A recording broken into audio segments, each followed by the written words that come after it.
Hi, everyone. Welcome to Craft Politics. I'm Joseph Lavoie. And I'm Andrew Percy. And it's been 6 months since Mark Carney smashed through the wall of Canadian politics, declared that we are in a crisis, went on The Daily Show, and came onto the scene, quickly ran for leadership, became prime minister, both unelected, then elected.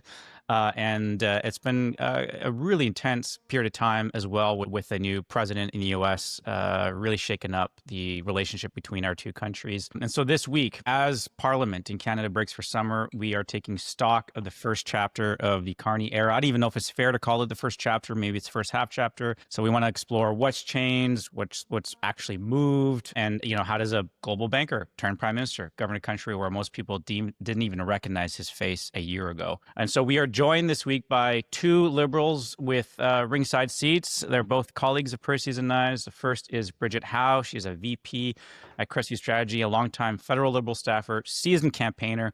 She served in the Liberal War Room and managed campaigns, and she's the ultimate cider. And of course, joining her, I should say, is Sarina Rehal, a lifelong Liberal, partner at Crestview, and she's got decades of experience advising clients on how to navigate government. Bridget, Sarina, welcome to the show. Thanks for having us. Thanks. Also, can I just start by saying, Joseph, that Canadian MPs have already gone on holiday. Just to be clear, British MPs are at work for another 3 weeks, and then they're back in the beginning of September. But isn't that just Make it because... as a point.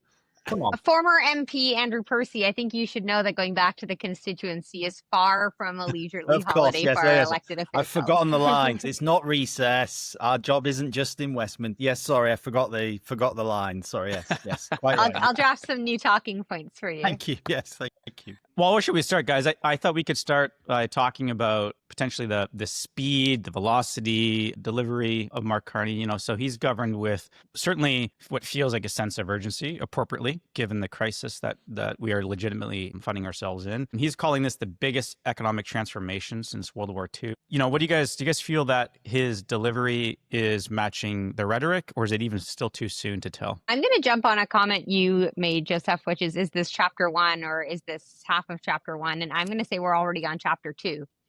Maybe even flipping the page to chapter 3 this summer. I think if we look at how rapidly he went from being an unelected person to leading the party and becoming prime minister with almost a majority government, I think that is chapter 1. And I think that was reflective of him presenting a vision and understanding of the moment, the challenges of the moment, and translating that into an electoral win. And then I think what we've seen since then is a fairly significant departure from his approach to, in terms of his approach to government and his style of leadership than from the past 10 years under Prime Minister Trudeau. He is a vision-setting leader who is up the systems and teams around him to have a team that will implement on that vision, whether you are a cabinet minister, a political staffer in PMO, or a senior public servant. And because of that, I think we've seen rapid movement on a number of issues. And secondly, we've seen him willing to do a turnaround on significant issues or pivot away from or take a starkly different approach from his predecessor government in a way that I think reflects a speed and decisiveness that I think this country needs right now. Bridget, when I gave a speech shortly after Carney won the general election, and not for me to provide hot takes on what he's like, what we should expect from him to govern as, given I have zero partisan affiliations with the Liberal Party, but I did have a hypothesis that he would be very top-down, potentially technocratic, performance-focused, and that we should expect the Prime Minister's office to have potentially even a lot more power than it's ever had before and under any other prime minister. Mm-hmm. Was I overstretching it in making that claim? How much of an impact? I actually think your hot take is right this time. And what we're seeing so far, just this time. This time, I won't give you all of them, but this one I'll give you. I think what stands out to me the most is that he is moving at a speed which we really haven't seen in decades. And I think Canadians are going to question now why this hasn't happened before. Increased defense spending spending, removing interprovincial trade barriers. Like, these are things that we were told by many governments just wasn't possible for various reasons. And he's shown us that not only is it possible, it's possible in a very short period of time. I think where the difficulties are going to start to show is, yes, we are seeing this former banker, businessman type of approach to governing. And we've talked a lot about how he's a political novice. We haven't seen that yet, but that doesn't mean that we won't. Because at the end of the day, he still has a whole caucus and cabinet to manage under a minority parliament situation. And that's a challenging time.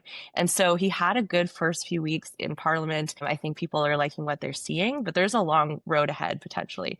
And it can be very challenging to manage different interests, different personalities in different regions of the country. Yeah, it's I think this whole caucus management one is the one thing I find interesting. And sorry to use a UK reference, but it's just because a lot of our listeners are from the UK. This last few days, we've got a British Prime Minister with this massive majority who's just had to reverse on a key piece of their platform because of rebels on his own side. That's with a majority of 160 plus in Parliament. He, despite that, the massive mandate can't manage that. How serious is a caucus management going to be? I mean, I know there's a lot more party discipline in the Canadian system, but are you hearing anything so far about how are Liberal backbenchers responding to this change in leadership? And this, what is in some respects, I don't mean this is a pejorative, but like a slightly more aloofish leadership in terms of, a lot of his time is focused on being overseas, the big issues of being the leader as opposed to being a parliamentary caucus leader. Are there any tensions brewing so far, or is it, pretty smooth sailing? Yeah, I mean, there's two names that stand out to me, Karina Gold and Naderson Smith. Yeah, no. Karina Gold was a minister under Trudeau and of course, was a leadership candidate who was fighting for leadership of the Liberal Party when Prime Minister Carney was running, and hasn't seen a cabinet position. And Naderson Smith is known for standing out, coming out against Liberal policies. And I think we're starting to see similar from Gold and starting to carve their own paths. And it's time will tell if they're able to pull people onto their side. And then we also have a couple former ministers or current minister. We've got Freeland, Wilkinson, and Blair, all of whom were ministers under Trudeau. Freeland is the only one still in cabinet, but those are three names rumored to be on their way out, potentially as early as this September. And so if that's true and we have new faces coming into cabinet or, by-elections to fill those spots, again, just a small change in dynamics can really easily throw things if you're not strong at that caucus management role, which can be very difficult. Yeah. The other part that stands out to me, Percy, is that as long as he continues to see significant public support for his policies, I think he'll be able to bring caucus along. These are folks who, if I'm really blunt about it, I thought they'd be out of the job today. Thought they'd be figuring out their next move if we look back at where the party was in the fall. And I think that so long as he's able to bring the public along, which, let's be honest, he's broken a lot of the rules and been really successful at it, right?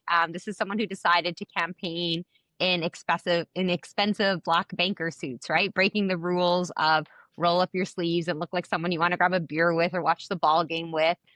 This is someone who is making headlines in the media for saying that people are expected to show up on time, know their brief, and match a new dress code. I think Canadians want someone who's taking the problems that they're facing today seriously. They want to feel like some folks in government are feeling some pain and are sort of being held accountable for the things that are keeping the average Canadian up at night. And as long as those polls, the big question is how much of it is the honeymoon period and how much of it is really a reflection that he's taking the country in the right direction in the eyes of the electorate.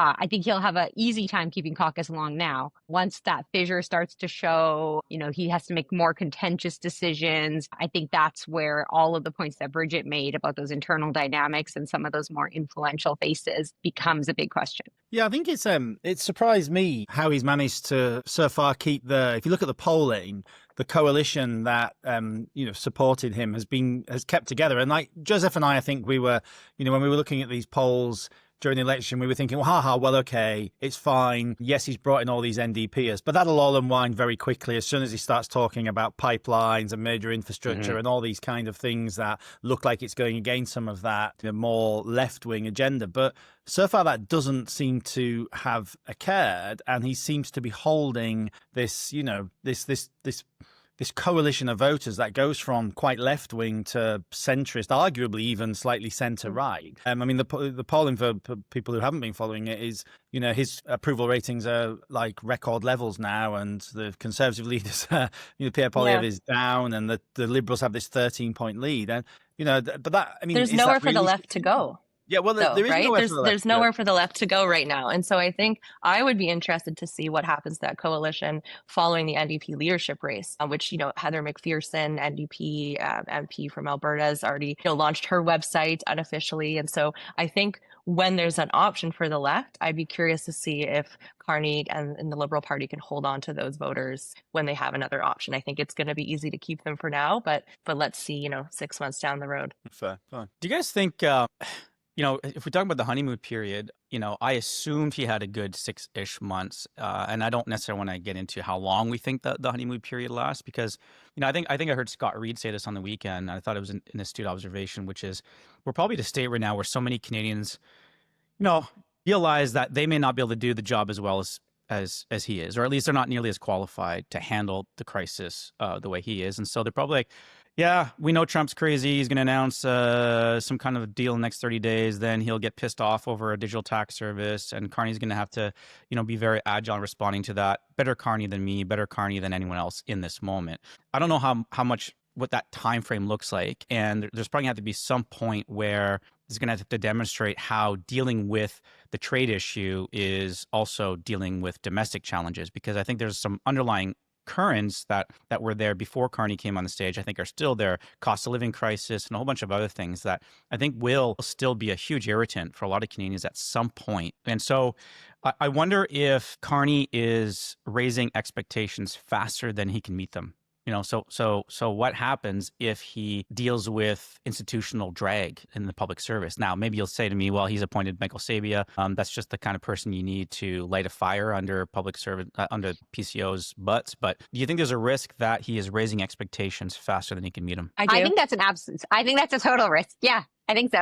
He's ambitious, right? I mean, even the elimination of trade barriers. Okay, we passed the legislation. I can already foresee the article in one of our main publications in 60 days saying, well, has anything really changed? Have we actually changed anything practically for somebody?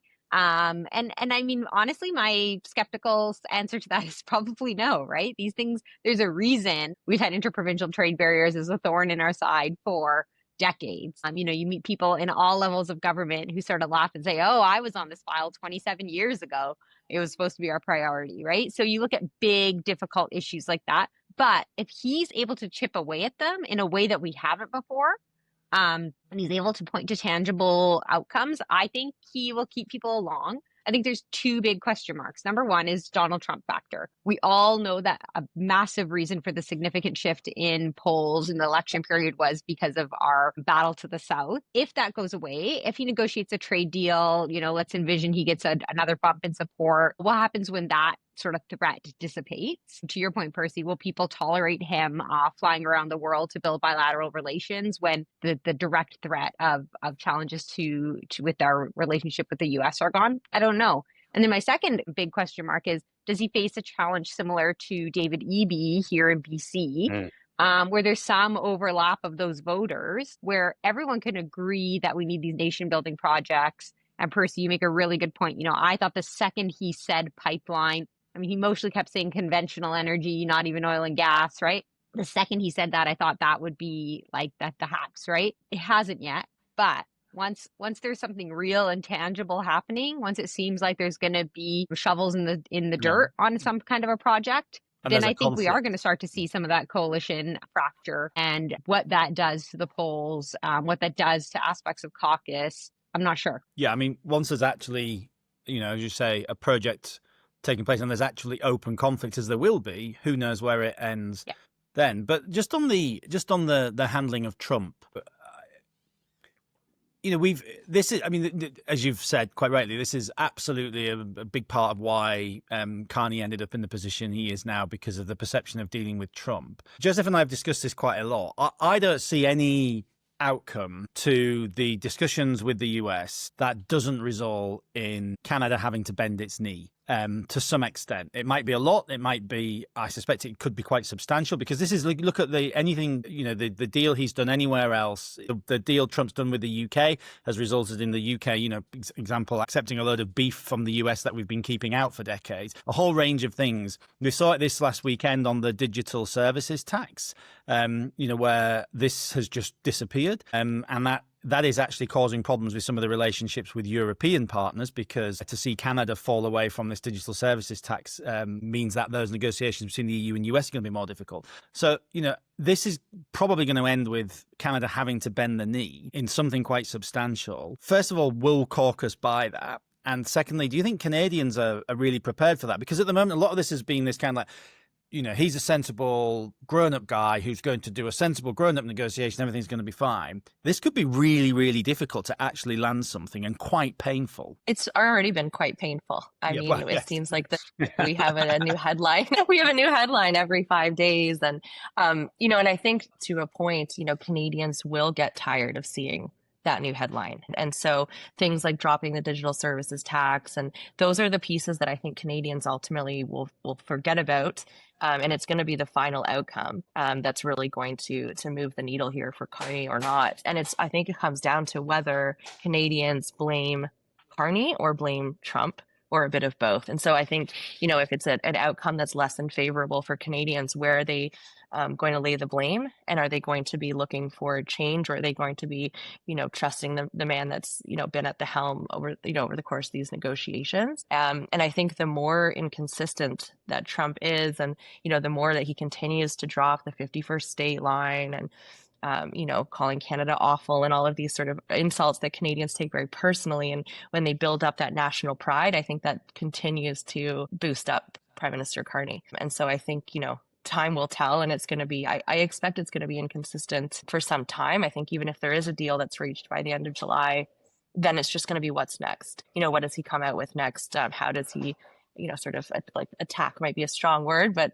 come for Canada or Canadians next? Because I don't think it'll just end there when a deal is reached. Yeah, I also think he has. Sorry. I was just like, what version of the president are waking up to? And so he says something the next day, and then he's got either the attention span or the memory of a goldfish. So like it's like he goes blank, and like whatever it is, his focus is today. So you're right. Like we could have a situation where some kind of UK style agreement. I've done in air quotes for those of you listening, because it's not a proper agreement.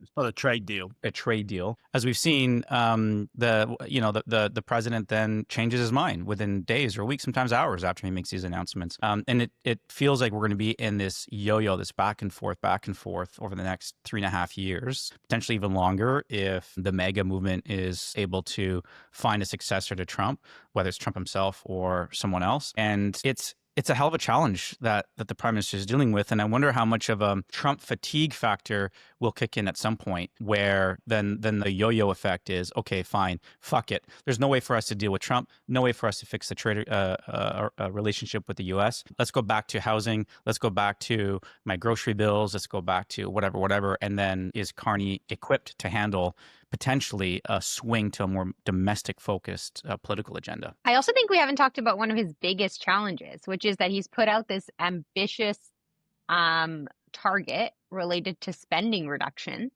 We have a challenging fiscal situation, facing potentially a decade of stagnant economic growth. And then we just announced that we are going to forego the revenue from the carbon tax, the DST, and the capital gains tax. I haven't done the math, but I'm sure those add up to pretty big numbers. The middle class tax cut that was just passed, you add up all those tax cuts, there's only one way to respond to that. My more fiscally conservative colleagues on the call, right? Spending cuts. And those are never as popular, right? Tax cuts are great. Let's like spend the first 6 months announcing a round of tax cuts. If you want to hit those spending targets, where is that going to come from? I think early signals seem to indicate he's looking for some major cost cutting from the public service. That is never popular. That never plays out well. Easier said than done. I think he's going to have analogies to Doge in the US. But right. I think that is a really big challenge. That's, even on the DST coverage, everyone talked about the flip-flop. There's a dollar amount attached to how much they expected to get from this. Huge amount. Do you think, though, I feel like, and this could be the partisan side of me coming out, I feel like the Liberal brand is strong enough and is actually better positioned to actually aggressively cut spending in a way that the Conservative brand isn't. I've joked that one of the more fiscally conservative prime ministers we ever had was Jean Chrétien and his finance minister, Paul Martin, in the early 90s because of how aggressively they cut the deficit. And it seems like I get the impression that where the Carney brand is at now and where the revamped Liberal brand, and I'd be curious whether we think the Liberal brand has actually changed. I get the sense it has with Carney. But Liberals can get away with slashing spending in a way Conservatives can't. And that might position Carney to actually make the tough choices he has to do. And given he just seems to be so interested and seized by this moment to be the guy who's going to fix our crisis, I could see him actually relishing making those difficult choices.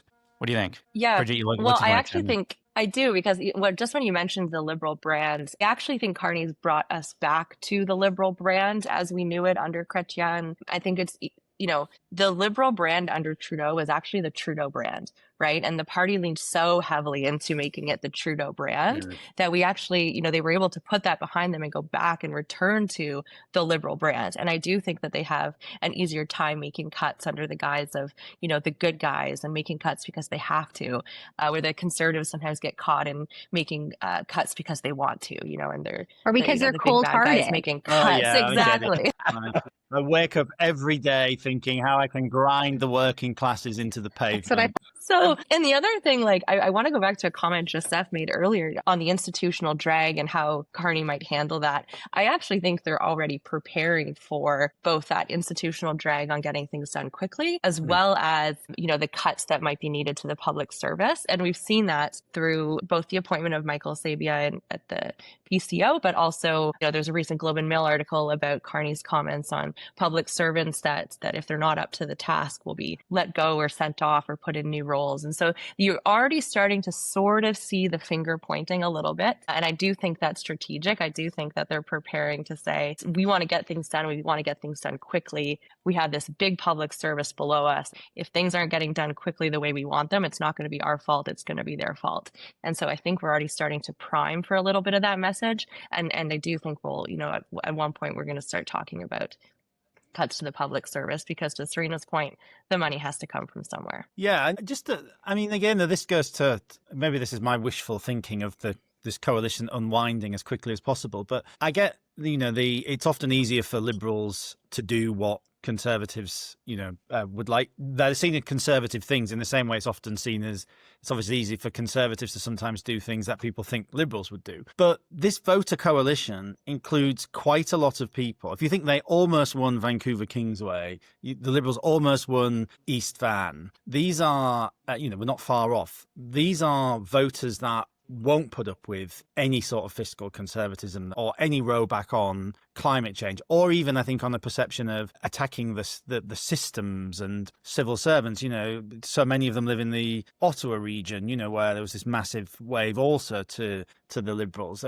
Is that really, can those things be done and keep this new coalition together? It just seems to me like that's where it gets really, really difficult. And also it seems like that could potentially be Carney's biggest weakness. The thing that has been his strength so far of looking businesslike, like a banker, serious, in the sharp suits, all of a sudden looks exactly the kind of thing you don't want when, you're cutting someone's social programs. It's kind of like, the guy with the fancy suit and the $300, $400 tie or whatever is the guy who's coming in saying, we don't have money to pay for that particular social program. At that point, could that be, his biggest asset could become his biggest disadvantage? Not everyone loves bankers, right? We keep talking about that like it's a good thing. And I think it's sometimes a good thing, but it could just as easily be, the big evil banker in a suit, right? So I think it works for him now. It could very easily work against him in the future, to your point, Andrew. Yeah, but just will the voter coalition really stand some of this? I mean, time will tell. It's a great question. Yeah. Well, it's a new coalition too. Like the results of this election are so different from what we've seen. So are Liberals looking at what's happening to the Conservatives then and thinking we really want Pierre Poilievre to win the leadership review or lose the leadership review? Ooh. What's the preferred Liberal outcome? Preferred outcome of the Liberals or of Sarina and I? Well, yeah. Go ahead, Sarina. I'll let you take this one first. Listen, I think if you're Mark Carney, you want the party to be back at the reset table, right? You want them trying to figure out who their next leader is, going into another leadership race. All the factions and fissures that emerge during those leadership races to come back to the forefront, and basically buy them another 12 to 18 months of being able to govern like they have a majority, because that's what they are able to do right now. And I think that's the outcome that they're looking for. So I think, if I was in your party, the rallying call would be, we're just looking to be in opposition for another 2 years if we don't rally behind our leader and find a path to victory and appealing to voters, right? And you guys have articulated all sorts of reasons why, frankly, even for myself, every day during the election campaign, looking at the polls and thinking, oh, did everyone all of a sudden just have no trouble making their mortgage payments? Because that seemed like it was a big issue. Oh, has inflation is it okay that I pay like $9 for a pint of strawberries now? We've just forgotten about grocery inflation. We've forgotten about the fact that our schools are overrun, our hospitals are overrun, you can't get a doctor. The things that keep us awake at night have not gone away. Mark Carney has not solved those. The big question that I think about when I look in my hypothetical crystal ball is, when do people wake up and remember that? Or do enough of them show up to vote?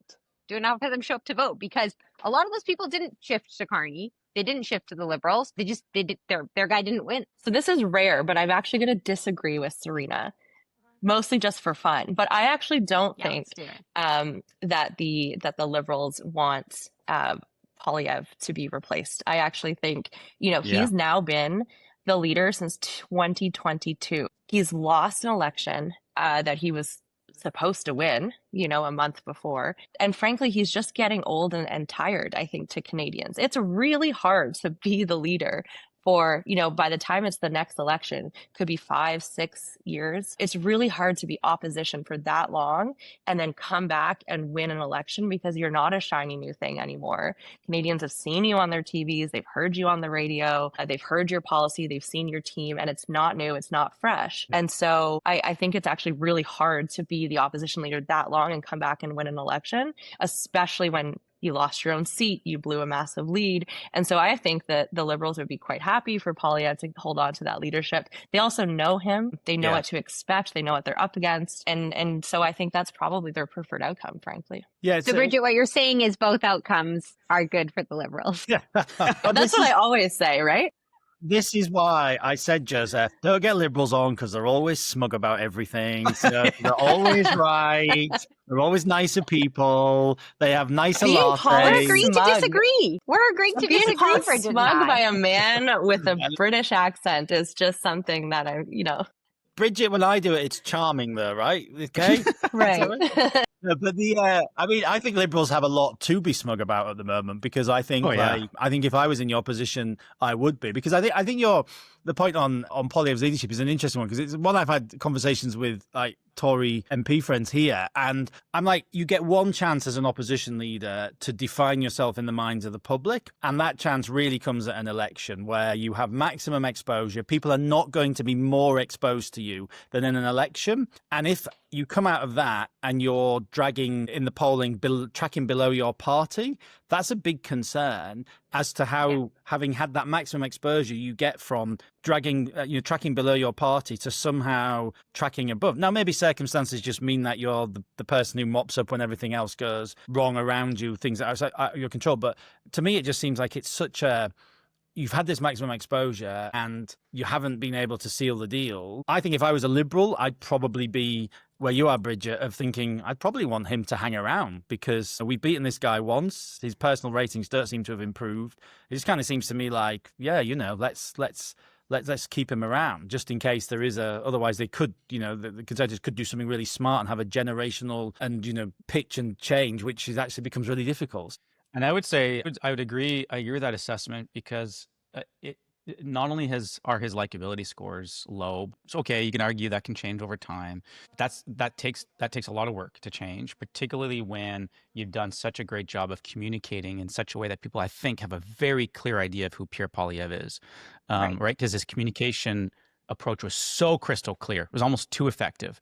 that it's cemented that image in a lot of people's brains about him. But I think the more challenging aspect is we haven't yet seen from him or his leadership team that there's been a genuine effort to take stock of what actually happened. We're still holding on to, but we flipped some seats around in Southern Ontario and it was largest popular vote share. And if this had been any other time, we would have been really happy with these results. That is not the type of approach that's required to like look in the mirror, adapt, and figure out what the next stage is. Because the only way I think the Conservative Party can have a chance of winning the next election is if it's able to crack the current ceiling that it established with the popular vote. And that's going to require, I've been increasingly very bullish on this, but I think it's going to require something that resonates with a whole new cohort of voters that the Conservative Party has not traditionally typically thought as being in their voter coalition, whether that's in urban cities or some other part of the map of the coalition you got to pull from.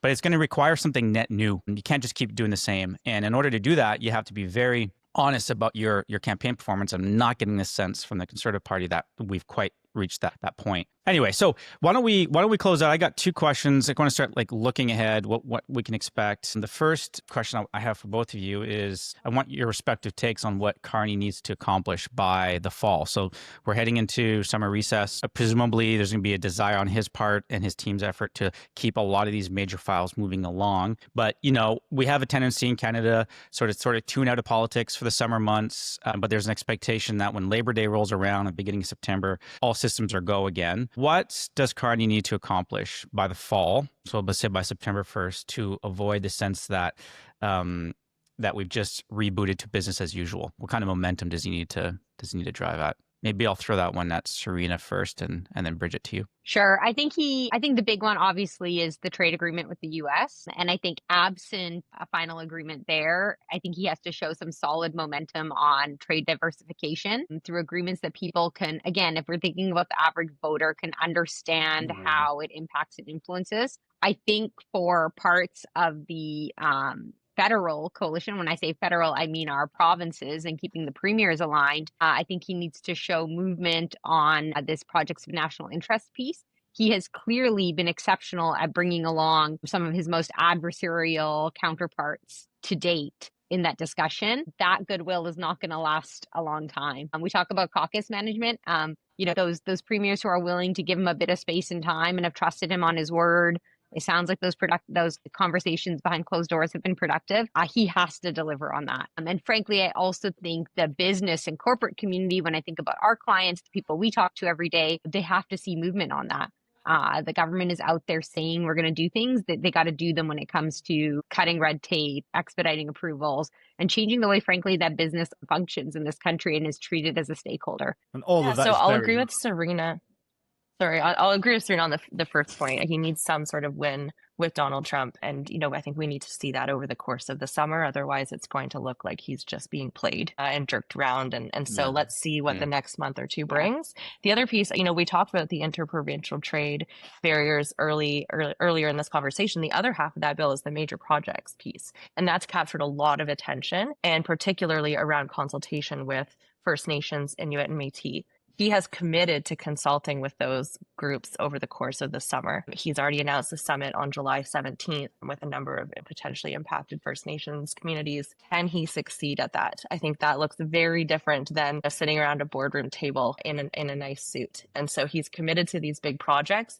Can he get it over the line with proper consultation with First Nations? Let's see. I think that's going to be one of his biggest challenges this summer. Okay, got it. All these references to suits and not wearing brown shoes does have me thinking if we ever did invite the Prime Minister onto this podcast, Percy, I had to change up a little bit. Updated dress code. Yeah. Brown shoes. He does like a beer, though. Just like a beer. He does like it. All right. It'll be a Maybe we got a gluten-free sort of lamb buck or something. I don't know. But and everybody knows brown shoes are for the country. Everybody knows that, right? I mean, come on. Come on. Let's talk about smugness. I'm like a poor working class boy. I'm not that sort of Tory. Sorry, Joseph, you had another one, then I have a... Yeah. So my final question before Percy, you close us out. He constantly talks about the crisis.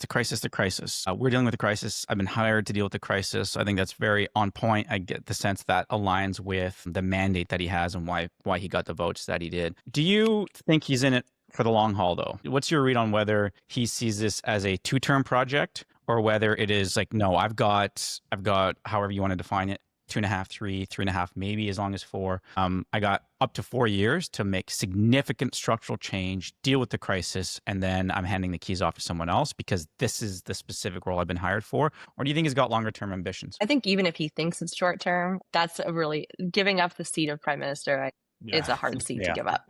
So I think today, maybe he thinks he's there for the crisis. I think 4 years from now, he's going to stick around, if he's given the opportunity. You literally have to be dragged out, clinging on by the fingernails once you get that job. Well, we saw that with Trudeau. Prime Minister.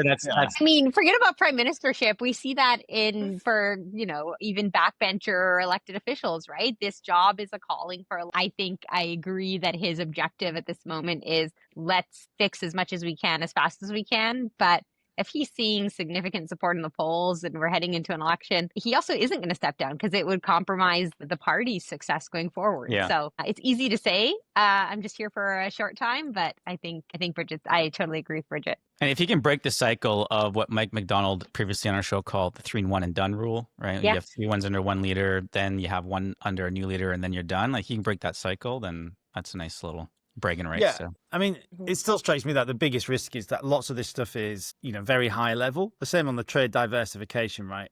It's one thing to go to Paris or London and say we're going to work together for trade diversification. It's something very different to actually deliver on that, given your average trade deal takes about 7 years to negotiate.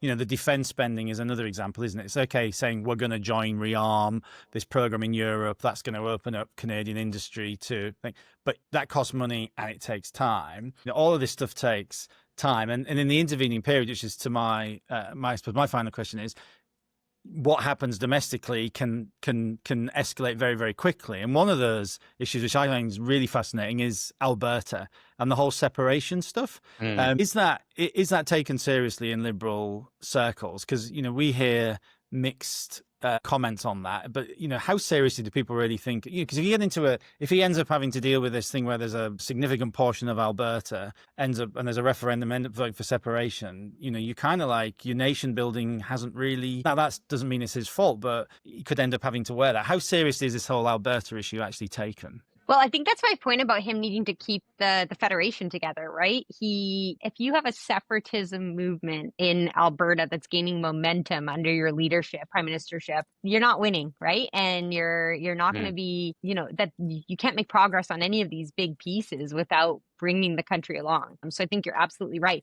And I think there's a reason he's been very measured and very careful in how he's talking about these nation building projects, the expediting of projects, talking about conventional energy. He knows he absolutely cannot alienate Alberta. And at the same time, of course, he'll end up probably with a sovereigntist government in Quebec. And if you end up in a issue around supply management and all the rest of it, it's how do you, with a separatist government in Quebec and separatist sentiments in Alberta, one of whom is very pro-pipeline, one is very anti-pipeline, how do you actually keep those two sides together? Especially when your caucus composition leans much It's more very Quebec-centric, right? Well, and frankly, won you the election, right? Yeah. A man named Pierre Poilievre lost Quebec to a Mark Carney who was barely speaking French, right? So Quebec is clearly very important for the Liberal Party. And we can't forget that. That knife was just plunged into our conservative hearts at the end there and twisted. It's just like I wanted to end it.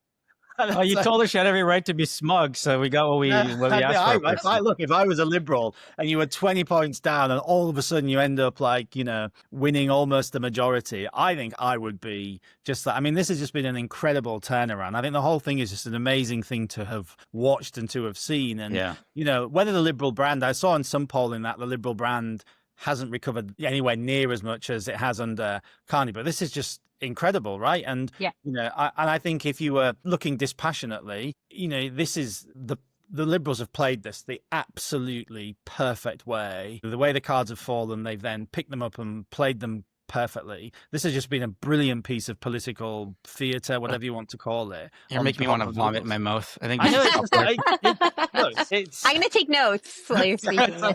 Basically, what I'm saying is I'm available. I have to say, I'm so tired of saying the Trump factor. It's because of Donald Trump. It's because of the U.S. But even on this question of Alberta, balancing Alberta and Quebec. And, Mark Carney probably wakes up in the morning and thinks about how every decision and every communication has sort of these two flashpoints that have to be considered.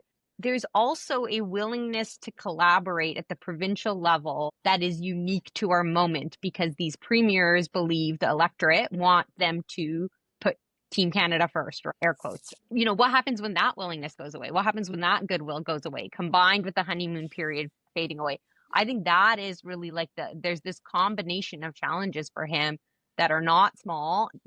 Percy, I'm going to take your glowing review of how far they've come. And I hope, for the sake of what is needed for our economy and affordability in this country and diversification of trade, that he's successful, right? Putting aside my partisanship, we need to get this moment right for our country, not just for the next year, the next 5 years, for the next generation, to be quite honest. I think on that, we are all 100% aligned, because it's a hell of a transition we're going through. Yeah, absolutely. Success, that's all you can wish. I mean, I have the same view of the UK Labour government. I want them to succeed. I never get this whole thing, because my guys aren't in power, that you don't want them to kind of succeed. Of course I want them to succeed, because we all want to be better off. So I want Carney to succeed. I want Starmer to succeed.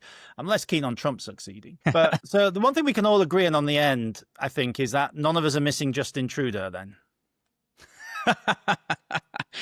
Oh, wait. Justin Trudeau came in. Awkward pause. I'm enjoying. Yeah, I'm enjoying his social media updates. Like shopping in Canadian Tire, rock climbing with his kids. I'm just happy to see him back enjoying civilian life. Let's put it that way. You should go into politics with an answer like Bridget that. is a bona fide Liberal insider and worked in the Trudeau government, so I wanted to give her first pass. But I will say, I think when we think about Justin Trudeau's election in 2015, it's a reflection of how rapidly the world has changed. He was elected to on a platform where he promised legalization of cannabis and sunny ways as an approach to governing. And I don't say that in a flippant way. I say that because the times were very different. He had political permission, and there was space in public discourse for those to be our priorities. Where we're a long way from that, right? And when you see people's anger, frustration with their position and status today in Canada, their pessimism for the future, Mark Carney is a different leader for a very, very different time. Yeah. Well, guys, this was incredibly edifying. Really enjoyed this conversation. Maybe we should have you guys on a bit more often. Yeah, maybe. Maybe later in the day where we can have some beers. Yeah. I mean, let's do that. Look, I'm open to a change of hosts. So All right, Sarina and I were taking over the mics. We'll guest sponsor when you're on vacation. I'll do all the I can do all the technical stuff in the background, right? I'm sure you can. Sure. Really know how to use all of that. No, but I really enjoyed that. That was great. And no, thanks. And thanks for also just reminding us how utterly terrible Conservatives are at winning elections in this country. Anytime. Awesome. Okay, well, we will be back in your feeds next week with a cheeky half, just to close out, or I guess to kick off the summer. And thank you so much, Bridget and Sarina, for joining us this week. Thank you. Thanks, gang.